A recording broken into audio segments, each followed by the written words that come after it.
회사에서는 늙었다고 하는데 공원에 가면 아직 애기입니다. 안녕하세요 여러분. 오늘은 조금 씁쓸하면서도 웃긴 이야기를 해보려고 합니다. 제가 올해 60입니다. 회사에서는 슬슬 눈치가 보입니다. 누가 대놓고 말하진 않지만 분위기가 그렇습니다. 이제 그만 쉬셔도 되지 않나요? 후배들에게 자리를 물려줘야죠. 정년이 얼마 안 남으셨네요. 이런 말을 들으면 마치 내가 엄청 늙은 사람이라도 된 것 같은 기분이 듭니다. 그런데 이상한 일이 있습니다. 아침에 공원에 운동하러 가보면 상황이 완전히 달라집니다. 70대 형님들, 80대 누님들, 정말 바글바글합니다. 그분들 사이에 있으면 저는 아직 막내 축에도 못 낍니다. 한 번은 벤치에 앉아 쉬고 있는데 78세 어르신이 저에게 물어보셨습니다. 젊은 사람이 왜 여기 왔어? 순간 웃음이 나왔습니다. 회사에서는 늙었다고 하는데 공원에서는 젊은 사람 취급을 받는 겁니다. 도대체 나는 몇 살인 걸까요? 회사 기준으로는 은퇴 직전, 공원 기준으로는 청년. 생각해보면 나이란 참 상대적인 것 같습니다. 그런데 여기서 진짜 고민이 시작됩니다.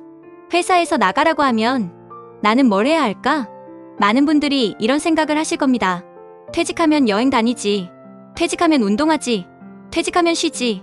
그런데 현실은 조금 다릅니다. 사람은 생각보다 오래 쉽니다. 한 달 쉽니다.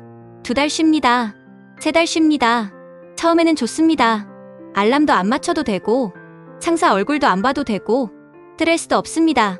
그런데 어느 순간 이상한 기분이 듭니다. 월요일인지 화요일인지도 모르겠고 아침에 일어날 이유가 없어집니다. 사람은 돈보다도 자신이 필요하다는 느낌으로 살아간다는 것을 그때 알게 됩니다. 그래서 은퇴를 앞둔 사람들에게 가장 중요한 것은 돈보다도 사실은 할 일입니다. 실제로 60대 이후 삶을 잘 보내는 분들을 보면 공통점이 있습니다. 첫 번째, 계속 일을 합니다. 꼭 회사원이 아니어도 됩니다. 경비원도 하고, 택배도 하고, 마트에서도 일하고, 학원 차량 운전도 합니다. 돈 때문만은 아닙니다. 규칙적인 생활 때문입니다. 두 번째, 배우기 시작합니다. 컴퓨터를 배우고, 사진을 배우고, 악기를 배우고, 유튜브도 시작합니다. 60대에 유튜브를 시작해서 구독자 수만 명을 만든 분들도 많습니다.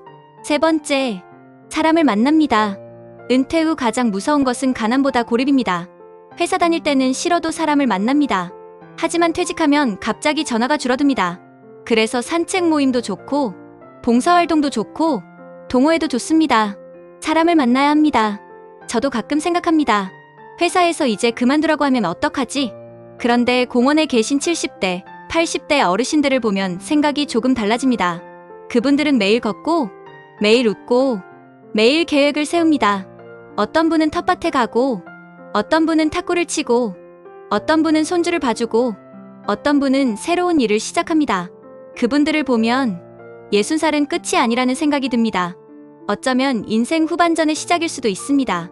회사에서는 늙었다고 하지만 공원에 가면 아직 애기입니다.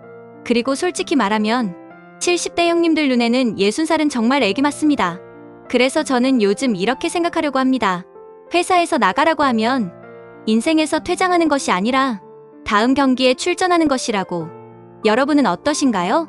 회사에서는 늙었다고 하지만 어딘가에서는 아직 젊은 사람으로 살고 계시지 않나요? 오늘 영상은 여기까지입니다. 시청해주셔서 감사합니다.